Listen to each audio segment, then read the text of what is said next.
Glória a Deus, tem alguém animado aí? 30 pessoas comigo, hoje vai ser legal. Bom, a gente está começando uma série chamada Frames. O primeiro take foi semana passada, hoje é o segundo. Eu estou muito feliz com tudo que Deus fez. Eu estou muito impressionado também com o feedback que a gente tem recebido de tudo aquilo que a gente experimentou na semana passada.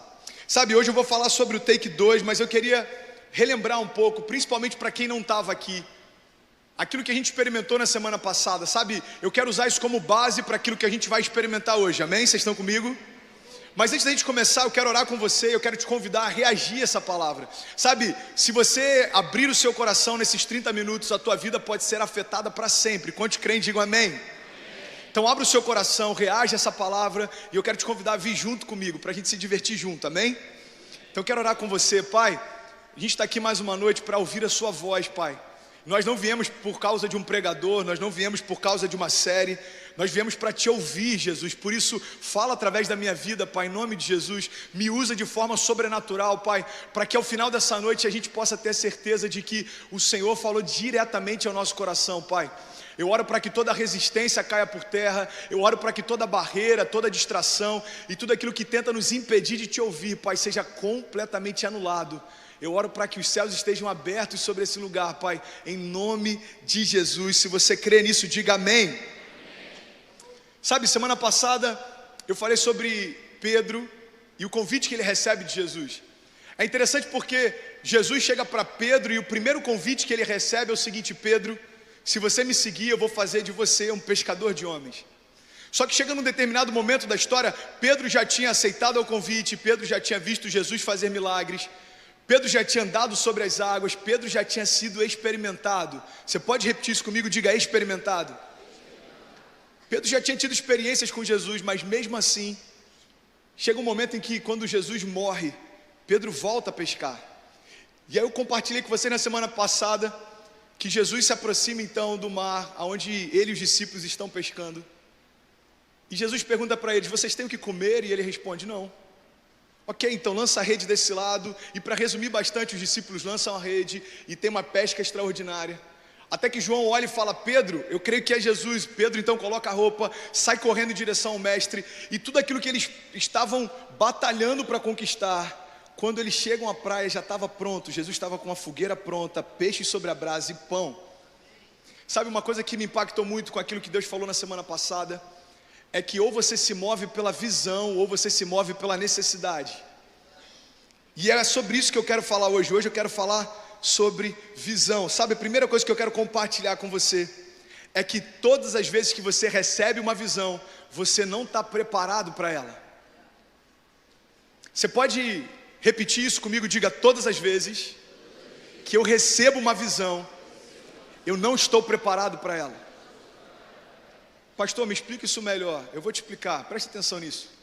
Todas as vezes que Deus compartilha com o homem uma visão, significa que o homem não está preparado para ela. É por isso que é uma visão e não um milagre.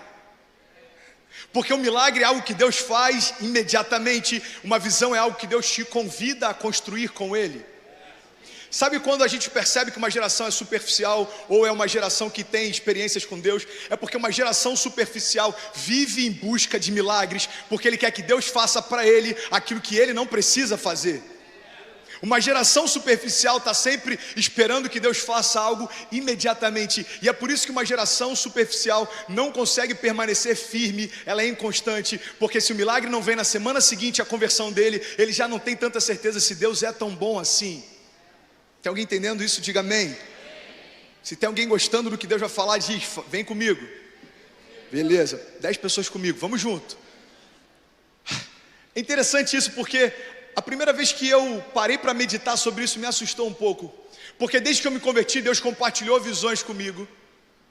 E durante muito tempo eu achava que era uma questão de tempo para que elas acontecessem. Mas uma visão não depende de tempo para se manifestar, depende do processo para que ela se cumpra. A gente fala muito sobre promessas e processo. Pastor, a gente fala muito sobre isso, é porque toda a tua caminhada vai ser pautada em cima disso. Promessas que Deus te faz e processos para que elas se cumpram. Promessas que Deus te faz e processos para que elas se cumpram. Se você tem uma vida cheia de promessas, mas não aceita o processo, você vai ser um cristão frustrado com Deus. Porque Deus continua te prometendo e continua desejando que você viva, mas o processo é algo que você rejeita. Então eu quero falar sobre visão, e a primeira coisa que eu quero compartilhar é que todas as vezes que a gente recebe uma visão de Deus, significa que a gente não está preparado para ela. Quantos estão entendendo? Digo amém. Sabe, é interessante porque milagres apontam sempre para um mover direto de Deus. Mas a visão, ela exige de nós que a gente construa a visão ao longo do processo. Sabe, a visão normalmente ela diz respeito a algo que está no futuro, e ela sempre diz respeito a algo que está fora do seu alcance. É por isso que Deus te compartilha, porque a visão se cumpre não na força do teu braço, mas na força dele. Sabe, quando Deus te dá uma visão, Ele está dizendo: filho, está vendo isso daqui? Você pode chegar lá, mas eu sou o caminho. Filho, está vendo isso daqui? Isso está acessível para você, mas eu sou o caminho. É por isso que toda visão que Deus dá é impossível alcançar se não for através dele. Sabe, você recebeu uma visão de Deus, então entenda: se você não concluir o processo, você tem apenas uma visão. Sabe, a nossa geração não vai ser afetada pela quantidade de visionários, não vai ser afetado por uma quantidade de jovens que receberam promessas. Vai ser afetado pelos jovens que entenderam que a visão vai se cumprir quando aceitarem o processo para isso. E eu quero chamar a tua atenção porque Deus tem falado muito comigo sobre Pedro, e eu quero falar um pouco sobre Pedro hoje. Mas antes disso eu queria só compartilhar algo que aconteceu lá em casa. Eu achei muito engraçado. Sabe, a gente está numa série chamada Frames, e a base dessa série é que a sua história não é uma foto, a sua história é um filme. Então aquilo que você está vivendo em um dia não define toda a tua vida. Aquilo que você está vivendo em uma estação não define toda a tua história. Então você sabe o que é uma visão dentro desse contexto da série?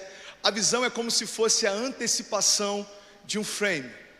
Sabe, a visão é como se fosse um trailer de um filme. O problema da nossa geração é que tem muita gente que está se conformando em ficar só assistindo o trailer repetidas vezes.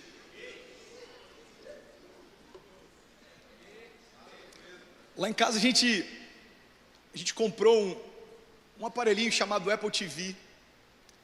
E tem alguns filmes lá que são muito caros. E tem alguns filmes que são de pré-venda e são mais caros ainda.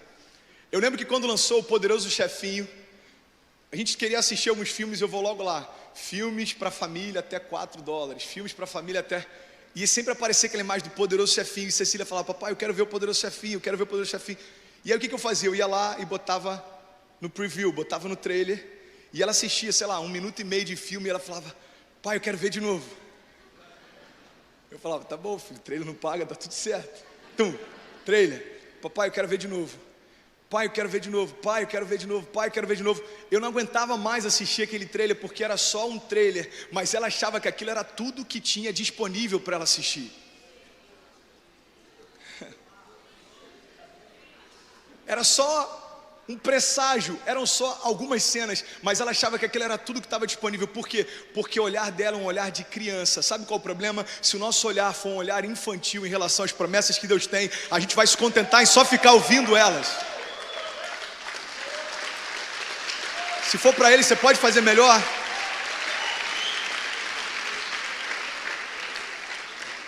Você vai ficar viciado em vigílias para ouvir profetas trazerem para a tua memória a visão.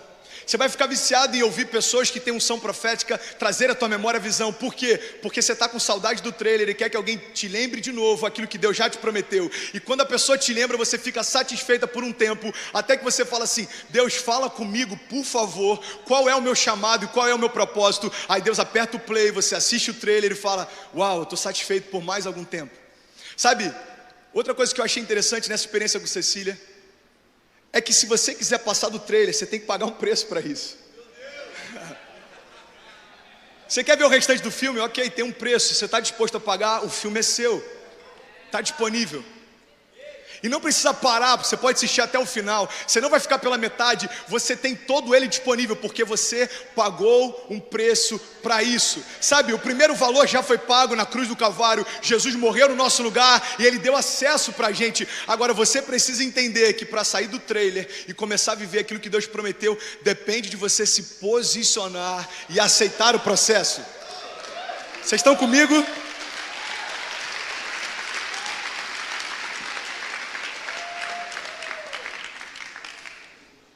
Meu irmão, sempre que você receber uma visão de Deus, tenha certeza de uma coisa: é hora de se mover. Você recebeu uma visão, se mova. Eu compartilhei semana passada sobre Paulo. Paulo era Saulo ainda, está no caminho de Damasco.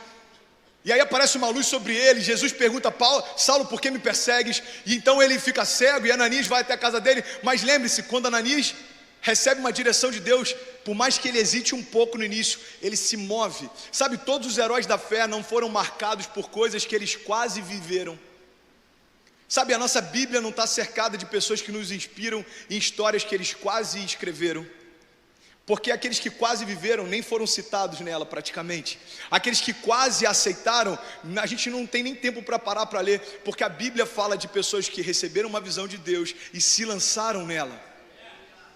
Sabe, eu aprendi uma vez que todo mundo serve para alguma coisa. Quantos concordam, digo amém.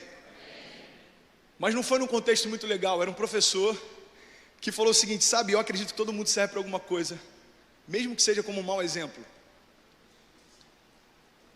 É interessante porque a gente lê sobre a história de pessoas que receberam visão de Deus e não se submeteram ao processo. São poucas, mas elas estão lá. Sabe para quê? Para que a gente possa entender que não depende mais da visão que ele dá, mas da forma como eu posiciono em relação à visão.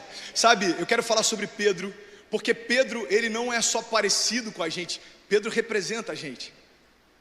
Pedro talvez seja o personagem mais paradoxal da Bíblia. Porque no momento Pedro está dizendo para Jesus que jamais o deixaria, no outro momento está dizendo para a multidão que nem conhece o mestre. No momento Pedro está falando para Jesus: olha, eu não aceito que você lave os meus pés. Jesus fala: se eu não fizer isso, você não tem parte comigo. Pedro fala: então não lava só os pés, lava minha cabeça e as mãos também. No momento Pedro está fugindo da cruz. No outro momento Pedro está dizendo: eu não sou digno de ser crucificado como Jesus, por isso me crucifique de cabeça para baixo. Sabe, Pedro, ele era intenso, mas ele ia de um extremo ao outro. Quantos estão entendendo isso, diga amém. É por isso que Pedro representa muito bem a gente, principalmente a nossa geração. Pedro, ele era paradoxal, mas tem algo que me chama a atenção na história de Pedro. Jesus continuava acreditando nele. Sabe, Pedro, ele foi intenso para ambos os lados e Jesus continuava acreditando nele. Sabe por quê? Porque existe algo que vai marcar a nossa história e não tem a ver com o quão constante a gente é, o quão apaixonado por Jesus a gente é, mas tem a ver com o quão disponível a gente está para que Ele transforme completamente a nossa história. Pedro, ele era inconstante, mas era apaixonado, intenso, mas era inconstante. Ok, essas características marcam a história de Pedro, mas o que mudou a história dele não são as características de Pedro, mas são as características de Jesus na vida de Pedro. Jesus continuava acreditando em Pedro. Ei, deixa eu te falar uma coisa: o que vai afetar a tua história não são as suas características, mas é o quanto de Jesus você carrega na tua história.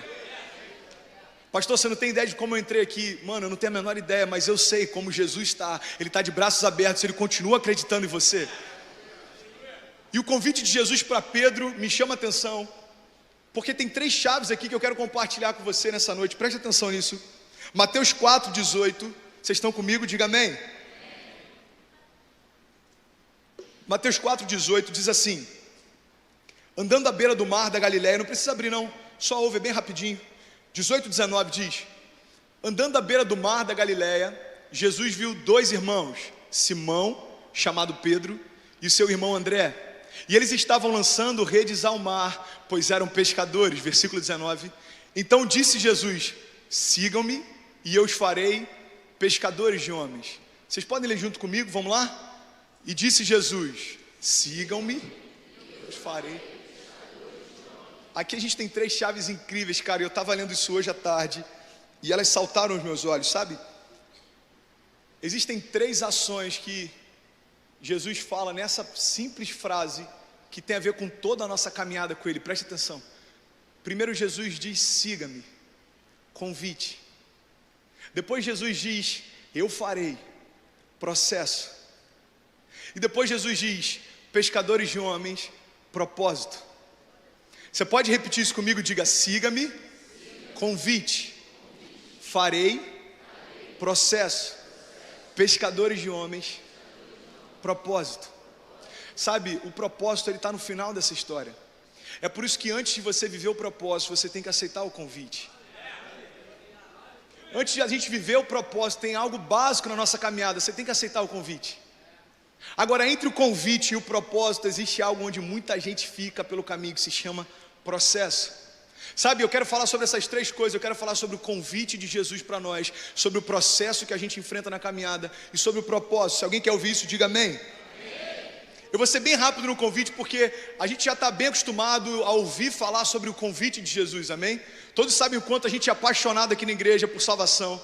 Não é à toa que mais de 15 mil pessoas já vieram à frente nesses últimos 4 anos. Mas eu quero trazer algo à tua memória, sabe? A primeira coisa que eu quero compartilhar com vocês sobre o convite é que o convite de Jesus diz respeito à mudança de natureza, não de estilo. Sabe, Jesus não está interessado em fazer com que você fale diferente. Jesus não está interessado em fazer com que você se vista diferente. Embora em alguns casos, se você começar a se vestir diferente, talvez ele até fique feliz com isso. Eu nem falei da pochete do Caio e do Bernardo hoje. Nem toquei nesse assunto. Ele não está preocupado com como você fala, o que você veste. Ele está preocupado em quem você é. Então, a primeira coisa básica sobre o convite que Jesus nos faz é que o convite é para que a gente possa mudar de natureza, amém? Sabe, Deus ele te aceita como você é, mas Ele te ama tanto que Ele não deixa que você fique como está. E aí que tem muita gente que confunde graça e isso se torna uma desgraça, porque acha que Deus nos aceita do jeito que a gente é e a gente pode permanecer assim. A multidão também pensava assim, e é por isso que ela se dispersava quando acabava o pão. Porque Jesus não está convidando você apenas para ouvi-lo falar. Jesus não está convidando você apenas para vê-lo fazer. Jesus está convidando você para ser assim como Ele é. Jesus está dizendo, olha, eu não quero uma geração de seguidores, eu quero uma geração de filhos. Porque o filho carrega o DNA do pai, o filho carrega a essência do pai, o filho tem os mesmos trejeitos do pai. Isso tem a ver com o convite que a gente recebe dele. Sabe, quando Jesus convida Pedro, ele tinha acabado de experimentar a maior pesca da história da sua empresa. A palavra diz que Jesus chega lá e eles estavam uma noite inteira em claro tentando pescar e não tinham conseguido nada. Então Jesus aparece e diz, olha, lança a rede para lá, e eles lançam, e as redes começam a se romper, tamanho era o número de peixes. Você já lembra dessa história? E é interessante porque a palavra diz que depois que esse milagre sobrenatural aconteceu, Jesus chega para eles e convida para que eles possam segui-lo. Está lá em Lucas 5, e lá no final diz assim: quando Simão Pedro viu isso, se prostrou aos pés de Jesus e disse, afasta-te de mim, Senhor, porque eu sou um homem pecador. Pois ele e todos os seus companheiros estavam perplexos com a pesca que acabavam de fazer, como também Tiago e João, os filhos de Zebedeu e sócios de Simão. Então Jesus disse a Simão, não tenha medo, porque de agora em diante você será pescador de homens. Então eles arrastaram seus barcos para a praia. Você pode repetir isso comigo? Diga, arrastaram seus barcos para a praia. Deixaram tudo e o seguiram. Sabe o que me chama a atenção? Preste atenção nisso. O evangelho que muitas vezes a gente ouve por aí quer fazer com que você acredite que Jesus é alguém que vai ajudar a tua empresa de pesca a crescer. Mas vai ter momentos na tua história que o convite dele talvez seja para que você feche a tua empresa de pesca. Sabe, tem muita gente que está achando que quando Jesus entra na minha história é para ele prosperar tudo que eu tenho. Talvez o que ele deseje para a tua história é fazer com que tudo que você tenha acabe para que o que ele tem comece. Pedro vê aquele milagre e fala assim, uau, eu quero te seguir. Jesus fala, ok, eu vou te fazer um convite, vem ser pescador de homens comigo. Pedro não fala, tá bom, Senhor, faz o seguinte, me ajuda então, libera uma palavra para que as pescas continuem sendo maravilhosas, eu vou deixar alguns sócios no meu lugar, e eles vão ficar enviando para mim um prolabore para que eu continue recebendo da minha empresa. Não, a palavra diz que eles então arrastam os barcos até a areia, e deixando tudo para trás, seguem Jesus. Sabe, eu quero compartilhar algo com você em relação ao convite de Jesus. Em alguns momentos o convite que ele te faz vai exigir de você mudar completamente a tua rota. E aí tem muita gente que está se frustrando, porque o evangelho para muitos tem sido apresentado, e o problema não está em quem ouve, o problema está em quem fala. Porque se eu sou atraído pelo evangelho com a promessa de que ele vai me dar tudo o que eu quero, quando eu não tenho tudo o que eu quero, eu me frustro. Agora preste atenção, o evangelho não diz respeito a Jesus te dar tudo o que você quer. O evangelho diz respeito a você aceitar o convite dele e ir para onde ele te chamar. Primeira coisa que eu acho interessante é que Pedro deixa tudo para trás e ele entende que aceitar o convite significa, em alguns momentos, mudança de rota. Sabe, a importância do convite a gente já sabe, eu não quero me prender muito a isso. Eu quero falar um pouco sobre o processo, porque é nele que a maior parte da nossa geração se perde. Eu quero falar sobre o processo, sabe? Martin Luther King, ele disse algo que eu achei interessante. Ele falou assim: eu não sou quem eu gostaria de ser, e eu não sou quem eu poderia ser ainda, e eu também não sou quem eu deveria ser, mas graças a Deus que eu não sou mais quem eu era. Alguém se enxerga nisso? Diga eu. Cara, eu não sou quem eu gostaria de ser ainda, eu não sou quem eu poderia ser, mas graças a Deus que eu não sou o André de 11 anos atrás. E a cada dia eu prossigo para aquele André que Jesus deseja ver, e a cada dia eu me distancio daquele André que nem eu quero ver de novo.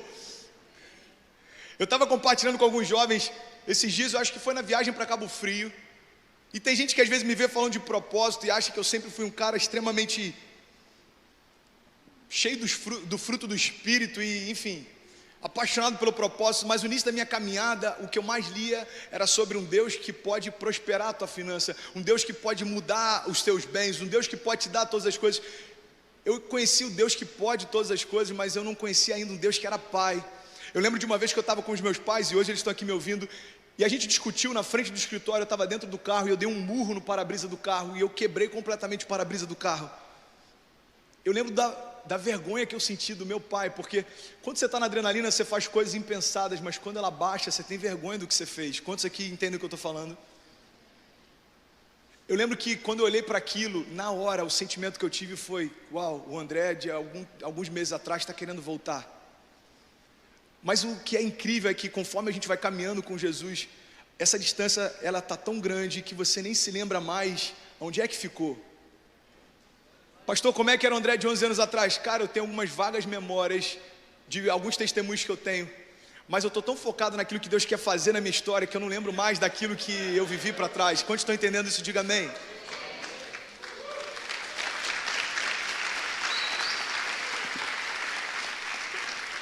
Outra coisa que eu quero compartilhar sobre o processo, preste atenção nisso. Eu já falei sobre isso outras vezes, mas eu acho isso muito poderoso. É que a gente é muito imediatista, a gente quer que seja tudo na hora, a gente quer que seja tudo no tempo que a gente quer. Só que Jesus, ele não venceu imediatamente, mas Jesus venceu definitivamente. Sabe, Jesus, ele veio como uma criança, ele foi gerado no ventre de uma mulher, ele aprendeu a falar, ele aprendeu a andar, ele aprendeu as coisas ligadas à palavra de Deus, ele crescia em graça e conhecimento diante dos homens, do povo, ele aprendeu todas as coisas até que ele foi batizado e se cumpriu aquilo que era necessário. Jesus passou por todo o processo que era necessário para um judeu naquela época. Jesus, ele cumpriu tudo aquilo que era necessário naquela época, porque preste atenção nisso, o propósito de Jesus era cumprir todo o propósito e todo o processo, mas não imediatamente, porque ele sabia que quando chegasse no tempo da cruz, já haveria se cumprido todas as promessas que diziam a respeito dele, e ali então ele venceria definitivamente. Se Jesus tivesse queimado algumas etapas e algumas promessas a respeito dele não tivessem se cumprido, talvez até hoje a gente teria dúvidas se de fato ele era o Messias ou não. É por isso que em várias promessas que Jesus cumpria, a palavra diz: e assim se cumpriu o que havia dito o profeta tal, e assim se cumpriu o que dizia a palavra através do profeta tal. Por quê? Porque tudo que Jesus fazia era de forma intencional e com propósito.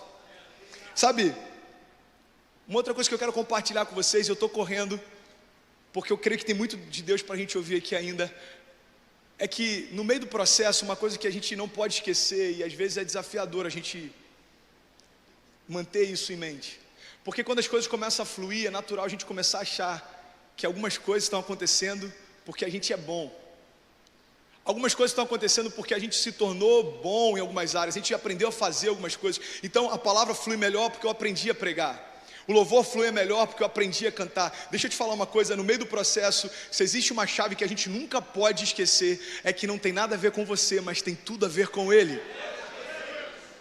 Tem uma passagem que eu sou apaixonado, que fala sobre a história de Gideão, e olha só, está lá em Juízes 7, diz assim, acompanha comigo por favor.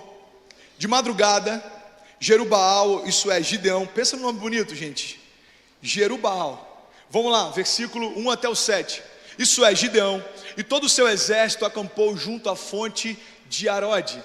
E o acampamento de Midian estava ao norte deles, no vale, perto do Monte Moré. Até aqui ninguém entendeu nada, mas vai fazer sentido, ok? Versículo 2 diz assim: e o Senhor disse a Gideão: você tem gente demais para que eu entregue Midian nas suas mãos, a fim de que Israel não se orgulhe contra mim, dizendo que a sua própria força o libertou. Preste atenção nisso. Deus convida Gideão a libertar o povo dele. Gideão fala assim: Senhor, quem sou eu para fazer isso? Ele fala: Gideão, não tenha medo não, eu estou contigo, está tudo certo. Reúne um exército. E Gideão reúne um exército, mais de 30 mil homens no exército dele. Aí eu imagino Gideão apresentando para Deus, todo bobo, e falando assim: ai Deus, até que eu estou com popularidade, mano. 32 mil pessoas no exército. Deus olha para o exército e fala assim: não, Gideão, tem gente demais. Como assim, Deus, tem gente demais? Tem gente demais, porque se vocês forem na sua força, vocês vão acreditar que foram vocês quem fizeram. Gideão, eu não preciso de homens para fazer aquilo que só eu posso fazer. Senhor, o que eu vou fazer? Tem 30 mil pessoas. Eu prometi que vai ter ticket de refeição para todo mundo que veio aqui para a batalha. Eu prometi um monte de coisa. Tá bom, Gideão, então faz o seguinte, versículo 3, olha só isso. Então anuncie, Gideão, para o seu povo, que todo aquele que estiver tremendo de medo poderá ir embora do monte Gileade. Então tinha pouca gente com medo. Então 22 mil homens partiram e ficaram apenas 10 mil. Gideão faz uma pergunta óbvia: quem está com medo pode meter o pé. 22 mil homens vão embora e ficam 10 mil. Eu acredito que esses 10 mil não é que eles não tinham medo, eles estavam em dúvida ainda. Cara, não sei se é medo, dor de barriga, frio, não sei, mas 10 mil ficaram. Aí Deus olha para aqueles 10 mil, vocês estão comigo? Diga amém. Deus olha para aqueles 10 mil, versículo 4 diz: mas o Senhor tornou a dizer a Gideão: Gideão, tem gente demais ainda, cara.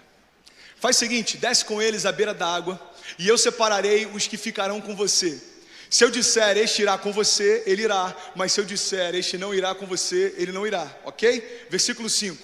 Então Gideão levou os homens à beira da água, e o Senhor lhe disse, sabe o que eu acho interessante? O Senhor lhe disse, tem gente demais. O Senhor lhe disse, continua com gente demais. O Senhor lhe disse, vá até o lugar. O Senhor lhe disse, faça isso. É impossível cumprir os propósitos de Deus se a gente não conseguir ouvir o que Deus está falando, amém? Gideão marcou uma história não pelo tamanho do exército que tinha, mas em primeiro lugar porque ele ouvia o que Deus falava. Olha que interessante. Aí o Senhor disse para Gideão: separe aqueles que beberem a água lambendo como faz o cachorro, daqueles que se ajoelharem para beber. Eu não vou exemplificar porque seria ridículo, ok? Mas você sabe como um cachorro bebe água. Então aqueles que beberem como um cachorro, sem olhar para baixo, esses são os que eu quero. E aqueles que se ajoelharem para beber, pode mandar embora. Então todos os demais se ajoelharam para beber, versículo 7, e diz o número... Não, volta lá por favor. Versículo 6, o número dos que lamberam a água, levantando-se com as mãos à boca, foi de 300 homens, e todos os demais se ajoelharam para beber. Versículo 7, então o Senhor disse a Gideão: bom, Gideão, já foram embora 22 mil na primeira leva, já foram embora mais 10 mil agora, então faz o seguinte, com os 300 que você tem, que beberam a água como um cachorro, por conta desses 300 eu livrarei vocês, e eu entregarei os midianitas nas suas mãos, e mande para casa todos os outros homens. Você pode dizer glória a Deus por isso? Sabe o que me chama a atenção nisso? É que é quase como uma ironia o que Deus faz nessa história. Presta atenção. Deus deixa bem claro que Ele não precisa de 30 mil homens, tampouco Ele precisa de 10 mil homens, e com 300 Ele cumpre exatamente aquilo que Ele havia falado. Eu não sei se vocês lembram como a gente terminou a pregação da semana passada, mas eu compartilhei algo que eu ouvi de um pastor chamado Steven Furtick, que ele fala sobre não tem importância como vai ser, mas o que importa de fato é quem está com você. Quantos lembram disso? Meu irmão, então confia em quem, esquece o como. Sabe, o processo tem momentos em que a gente vai ser convidado a fazer coisas que parecem loucura, mas se a gente entende quem está direcionando, não tem por que temer. Gideão com 300 fez algo que ele acreditava que talvez com 30 mil não seria possível. Vocês estão comigo? Acompanha por favor aqui. Sabe, tudo que Deus nos pede, olha que lindo isso, cara. Tudo que Deus nos pede, na verdade Ele já tem. Tudo que Deus nos pergunta, na verdade Ele já sabe. Nós é que precisamos saber. Você sabia que quando Jesus chega para os discípulos e perguntam quem vocês dizem que eu sou, Jesus sabe quem ele é, mas na verdade ele quer que os discípulos reflitam quem de fato ele é. Vocês estão comigo, gente? Amém? Sabe, quando Jesus chega para Pedro e pergunta: Pedro, tu me amas? Na verdade o que Jesus quer é que Pedro reflita se de fato ele o ama. E por isso que ele pergunta 3 vezes, porque por 3 vezes Pedro negou, por 3 vezes ele teve a oportunidade de se redimir. Sabe, tem perguntas que Deus nos faz, na verdade ele já tem as respostas, quem precisa delas somos nós. E é interessante porque no processo a gente vai ser cercado de perguntas de Deus, e é porque Ele quer trazer para nós respostas e direção. Acompanha comigo, por favor, está lá em Marcos, capítulo 14, se tiver com a sua Bíblia, abre rapidinho, Marcos 14, versículo 27.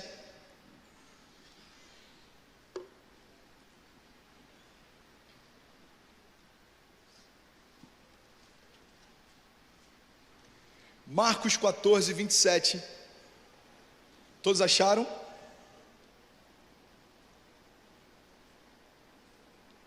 Diz assim: e disse-lhe Jesus: vocês todos me abandonarão, porque está escrito: ferirei o pastor e as ovelhas serão dispersas. Mas depois de ressuscitar, eu irei adiante de vocês para Galiléia. Versículo 29. E Pedro então declarou: ainda que todos te abandonem, Senhor, eu não te abandonarei. Respondeu então Jesus: Pedro, eu asseguro que ainda hoje, essa noite, antes que 2 vezes cante o galo, 3 vezes você me negará. Versículo 21. Mas Pedro insistia ainda mais: Senhor, mesmo que seja preciso que eu morra contigo, eu nunca te negarei. E todos os outros disseram o mesmo. Preste atenção nisso. Nessa passagem Jesus está dizendo para eles o que vai acontecer, e Pedro diz: Senhor, eu jamais te abandonarei, mesmo que seja necessário, eu vou morrer por você. Mateus 26, 55, acompanha comigo, por favor, diz assim: naquela hora Jesus então disse à multidão: eu estou chefiando alguma rebelião, para que vocês venham me prender com espadas e varas. Nesse momento Jesus já está sendo preso, Jesus já está sendo julgado, e ele pergunta: por acaso eu estou sendo preso porque eu estava à frente de alguma rebelião? Por que vocês estão me prendendo assim? Por que vocês estão me tratando dessa forma? Todos os dias eu estava ensinando no templo e vocês não me prenderam. Mas tudo isso aconteceu para que se cumprissem as escrituras dos profetas. Pode ser baixinho o volume, por favor. Então todos os discípulos o abandonaram e o fugiram, inclusive Pedro. E diz assim: e os que prenderam Jesus o levaram a Caifás, o sumo sacerdote, em cuja casa se haviam reunido os mestres da lei e os líderes religiosos.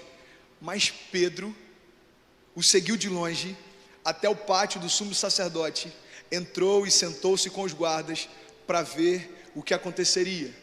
Pode colocar na tela para mim, por favor? Versículo 58. Gente, preste atenção, não perde nada. A gente está no final do segundo tópico, e eu tenho certeza que algumas chaves vão virar dentro de você. Se puder, coloca para mim na mídia, por favor, Mateus 26, versículo 58. Acompanha aqui, diz assim: e Pedro o seguiu de longe até o pátio do sumo sacerdote.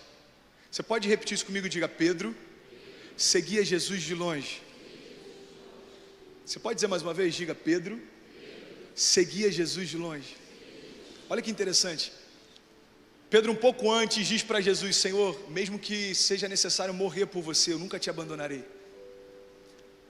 Algumas horas depois a palavra de Deus diz que Pedro não só o negou, como o acompanhava de longe. E uma coisa me chama a atenção, preste atenção nisso. Se Pedro tinha medo de morrer a ponto de negar que conhecia Jesus, por que ele não foi embora? Por que ele não foi para longe? Por que ele não foi para outra cidade?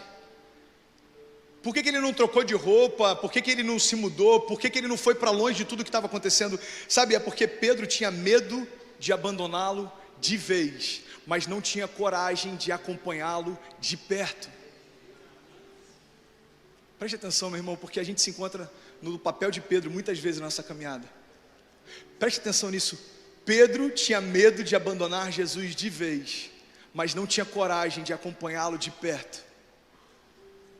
Pastor, me dá um exemplo prático nos dias de hoje. Eu vou te dar. É aquelas pessoas que têm medo de sair da igreja porque não querem ir para o inferno, mas não têm coragem de caminhar com Jesus a ponto de se parecer com Ele. Pastor, não se encaixou na minha história. Tá bom, vou dar outro exemplo. São aquelas pessoas que têm vergonha de se dizerem crentes ou evangélicos, preocupados com o que vão falar, mas não têm coragem de se posicionar, embora gostem de ouvir as promessas que são liberadas sobre a igreja. Deixa eu te falar uma coisa, sabe como é frustrante você ser um simpatizante da fé? É porque você vai estar sentado numa cadeira ouvindo promessas que você nunca vai viver, ouvindo palavras liberadas sobre coisas que você nunca vai experimentar. Por quê? Porque o reino não é para aqueles que simpatizam com ele, o reino é para aqueles que estão dispostos a dar a vida por ele. O reino não é para quem ouve e gosta de ouvir. Se for para ele, você pode aplaudir mais forte.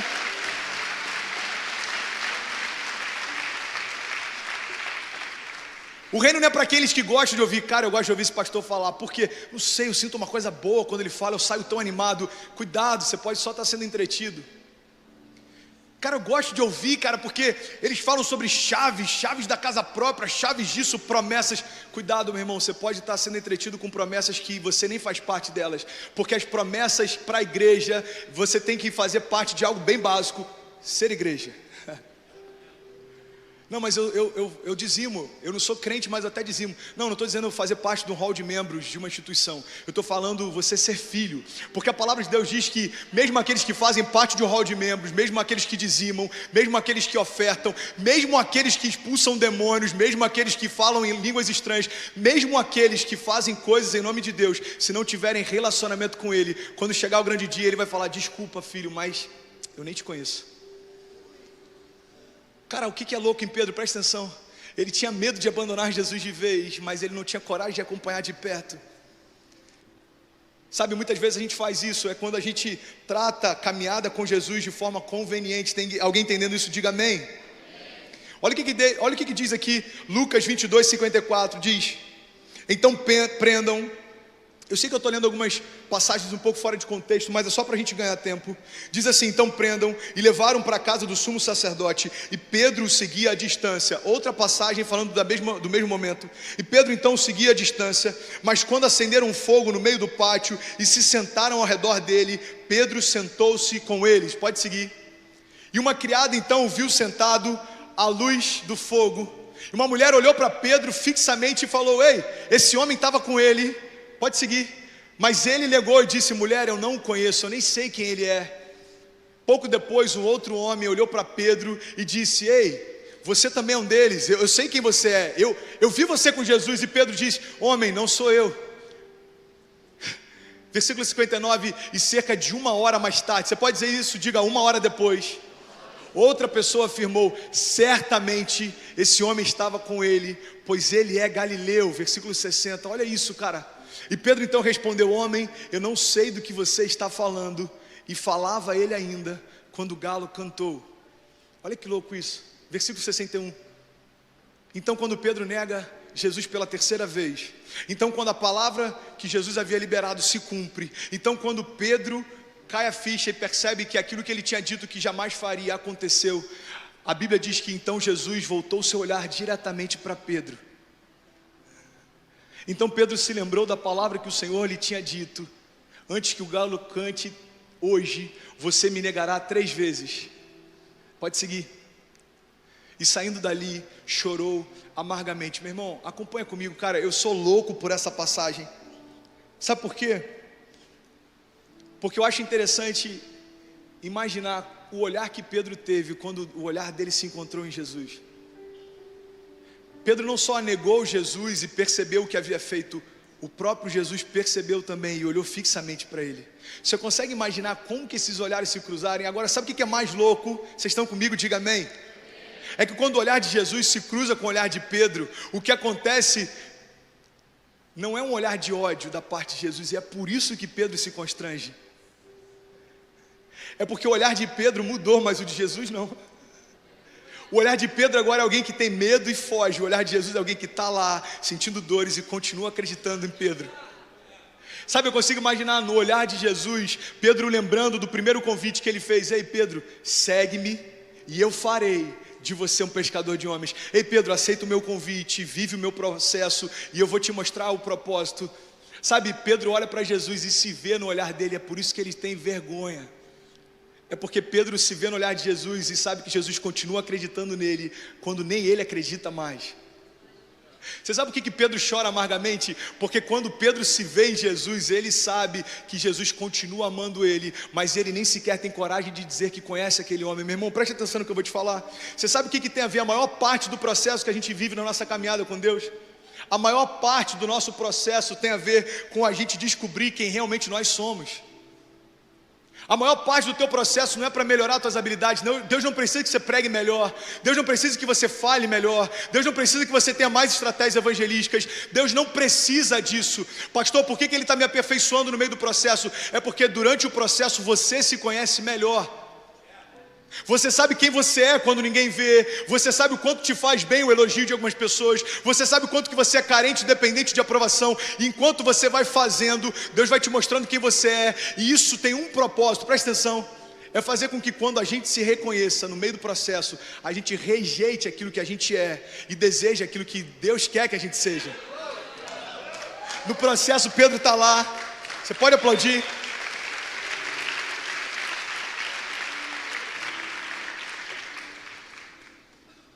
Pastor, qual que é o propósito de eu me encontrar no processo? É para que você olhe para quem você é e você deseje nunca mais ser aquilo.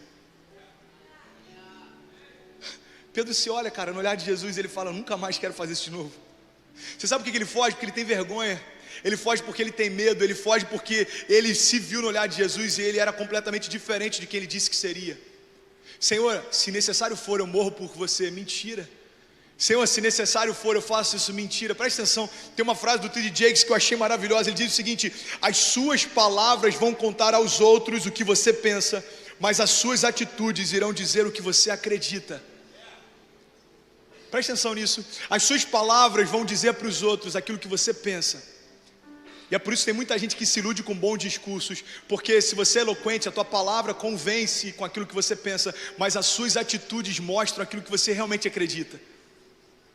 Meu irmão, quando chega na hora de morrer por Cristo, as palavras de Pedro não sustentaram aquilo que ele dizia. Sabe, tem momentos na nossa caminhada que aquilo que a gente diz que é, não tem importância. Tem momentos, e eu já falei sobre isso, tem momentos que você está no leito de um hospital, tem momentos que você está com uma doença dentro de casa, tem momentos que seus pais estão se divorciando, tem momentos que se você experimenta o céu na terra dentro da igreja, mas a tua casa está um inferno. Meu irmão, ou você sabe quem você é, ou você desiste no meio do caminho. Pastor, qual que é o intuito do processo? É mostrar para você, cara, quem você é, para que você possa deixar isso de lado e desejar ser quem Ele sempre sonhou para você. Vocês estão comigo? Diga amém. Sabe, Pedro tinha tudo para dar errado, cara, e nós também. Você pode dizer isso? Diga, eu também. Diga, eu tinha tudo para dar errado. Agora preste atenção nisso, eu já estou quase finalizando. Eu vou fechar o último tópico e preste atenção nisso, por favor. Os seus erros não te definem. Pedro foi um cara que errou o tempo inteiro. Cara, Pedro foi aquele cara que quando estava no Monte da Transfiguração, ele olhou e falou assim: Senhor, quer que a gente construa barracas para ficar aqui? Pedro é aquele cara que negou Jesus quando ele estava sendo crucificado. Pedro é aquele cara que, assim que teve uma revelação de quem Jesus era, e Jesus disse: olha, essa revelação que você teve não foi carne nem sangue que te deu, mas o próprio Deus que te revelou. Pedro, sobre essa revelação eu edificaria a minha igreja. Logo depois, esse mesmo Pedro impede Jesus, tenta impedir Jesus de ser crucificado, e Jesus diz: olha, aparta-te de mim, Satanás. Esse mesmo Pedro que erra várias vezes, presta atenção nisso, esse mesmo Pedro que erra várias vezes, é o mesmo homem que quando Jesus ressuscita diz: olha, avisa os discípulos que eu voltei, e avisa a Pedro também. Avisa os discípulos que eu voltei, mas peraí, avisa Pedro também. Sabe por quê, meu irmão? Deixa eu te falar uma coisa: os seus erros não definem quem você é. Os seus erros não definem a sua identidade. Os seus erros não definem quem você é, mas preste atenção. Os seus erros não definem quem você é, mas tem algo que você precisa entender, cara. É por isso que tem muita gente que está se perdendo. Os seus acertos também não. Como assim, pastor? Deixa eu te falar. Os seus acertos não definem quem você é, porque se a definição da tua identidade está naquilo que você acerta ou erra, isso é lei, meu irmão, não é mais graça. Se a definição de quem você é está ligado ao que você faz, não tem mais a ver com receber Jesus, mas tem a ver com o mérito daquilo que você faz. Tem gente que não quer aceitar o peso do juízo, mas quer receber de Deus a graça com aquilo que faz de bom. Presta atenção, não tem nada a ver comigo, não tem nada a ver com você, tem tudo a ver com Ele. Tem tudo a ver com Ele. Tem tudo a ver com Ele. O nome dele se chama Jesus e Ele é nome sobre todo nome. Diante desse nome, meu irmão, todo joelho se dobrará e toda língua confessará. Ei, tem tudo a ver com Ele, sempre teve, no princípio, no fim, durante a caminhada, no convite, no processo, no propósito, tem tudo a ver com Ele. Para onde a minha história aponta, meu irmão? Se não for para Jesus, você está escrevendo algo em vão, porque as páginas da tua história não vão permanecer por muito tempo, mas aqueles que constroem uma história em Cristo, a história permanece para sempre. Porque aquelas coisas que se veem, elas são temporárias, mas as que não se veem são eternas. Alguém pode dizer glória a Deus por isso? Sabe, Pedro errou inúmeras vezes, mas esses frames não determinaram a história dele. A gente não é uma foto, lembra que a gente falou sobre isso? Você pode declarar, diga, eu não sou uma foto. Diga, a minha história é um filme. E para finalizar, o pessoal do instrumental do louvor pode subir. Eu quero falar sobre o propósito, porque tão importante quanto aceitar o convite é aceitar o processo, e tudo isso dá no propósito. Você pode declarar comigo, diga, eu vou viver o propósito de Deus sobre a minha vida. Sabe, a história de Pedro, ela é paradoxal. Ele vive em dois extremos. Pedro, ele é incrível, porque ele jura nunca abandonar Jesus, e abandona. Ele jura nunca deixar Jesus e deixa. Ele jura fazer tantas coisas e faz. Mas presta atenção, quando Jesus retorna para falar com Pedro, e eu falei sobre isso na semana passada, presta atenção nisso. Jesus se apresenta para ele no mesmo lugar que ele fez o convite pela primeira vez, enquanto Pedro pesca. Você acha que isso foi por acaso? Jesus poderia ter voltado em qualquer outro momento da caminhada de Pedro, mas eu acredito que Jesus volta no mesmo cenário, no mesmo habitat, para dizer, Pedro, eu sou o mesmo que te convidou alguns anos atrás, eu continuo te convidando hoje. Você me ama, então apacenta as minhas ovelhas. Ei Pedro, meu convite continua de pé, o meu caráter não mudou, a minha vontade é a mesma, as minhas palavras não voltam atrás. Eu não sou o homem para que minta, nem filho do homem para que me arrependa. Ei Pedro, presta atenção, eu te fiz um convite e ele continua de pé. Você me ama, então filho, apacenta as minhas ovelhas. Jesus aparece para ele no mesmo cenário. Sabe o que eu quero compartilhar com você nessa noite? Meu irmão, Jesus está no mesmo lugar, esperando de você as mesmas coisas. A única coisa que você precisa fazer é correr em direção a Ele e falar, Pai, eu quero, toda a vontade sua se cumpra sobre a minha vida, todo bom propósito se cumpra sobre a minha história. Pai, eu não quero viver mais do meu jeito, eu não quero fazer mais aquilo que eu acho que é bom, eu quero viver a tua história. Sabe por quê? Eu já tentei fazer do meu jeito e eu percebi, cara, que tudo aquilo que eu construí no meu braço eu perdi, mas tudo aquilo que Deus me deu, Ele mantém. Sabe por que vale a pena viver a vontade dEle e não a nossa? Porque você foi gerado para isso, e você não vai se encaixar em nenhum outro lugar, senão no centro da vontade dEle. Se alguém entendendo isso, diga amém. Sabe, o que eu quero fechar em relação ao propósito é que toda a tua história vai ser marcada pelas escolhas que você faz. Sabe, viver o propósito tem a ver com o poder das escolhas. Presta atenção nisso. As nossas escolhas definem a nossa história, não o nosso potencial ou a visão que a gente tem. Você pode ter uma visão incrível, mas se fizer as escolhas erradas, ela nunca vai se concretizar. Você pode ter muito potencial, mas se você fizer escolhas erradas, você vai ser lembrado como alguém que tinha tudo para dar certo e não deu em nada. E, meu irmão, presta atenção, não tem nada a ver com a tua visão, não tem nada a ver com o teu potencial, não tem nada a ver com as tuas qualidades, tem a ver com as escolhas que você faz. As suas escolhas vão definir a tua história. Sabe, se você não se enxerga daqui a 10 anos, você não sabe o que você vai fazer nem na semana que vem. Se você não sabe aquilo que Deus te chamou, é normal que você tropece em coisas simples, porque se você não tem muito claro dentro de você a visão que Ele quer construir, você não sabe nem para onde ir na semana seguinte. Você sabe como os orientais fazem? Quando eles param para planejar, por exemplo, uma empresa, eles planejam em 100 anos aonde eles querem estar. E depois que eles planejam e fazem todo o processo de onde a gente quer estar daqui a 100 anos, eles falam assim, bom, então para estar aqui em 100 anos, o que eu preciso fazer nos próximos 90? Aí eles traçam os 90 anos e falam, ok, para chegar nesses 90, o que eu preciso fazer nos próximos 80, nos próximos 70, o que eu preciso fazer ano que vem, o que eu preciso fazer hoje? Preste atenção, se você não tem uma visão de futuro, você não sabe lidar com o teu presente também.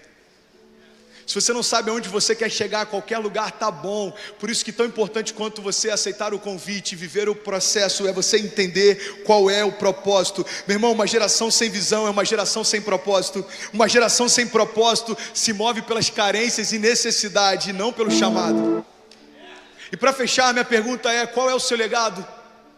Qual é o seu legado? Para que você foi gerado? Por que você está de pé? Por que continua sobre você o fôlego de vida? Por que Deus continua acreditando em você? Por que Ele continua te chamando?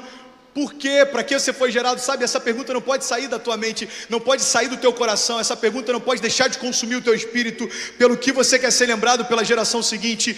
Como as pessoas falarão a respeito da tua história? Ei, meu irmão, começa hoje, começa agora. Coloque-se de pé, avance, escreva, creia, declare, viva, rompa, corra. Nós somos a geração do avivamento. O que você está esperando, meu irmão, para viver os sonhos de Deus? Você pode fechar os seus olhos, levantar sua mão mais alto que você puder. Levante a sua mão mais alto.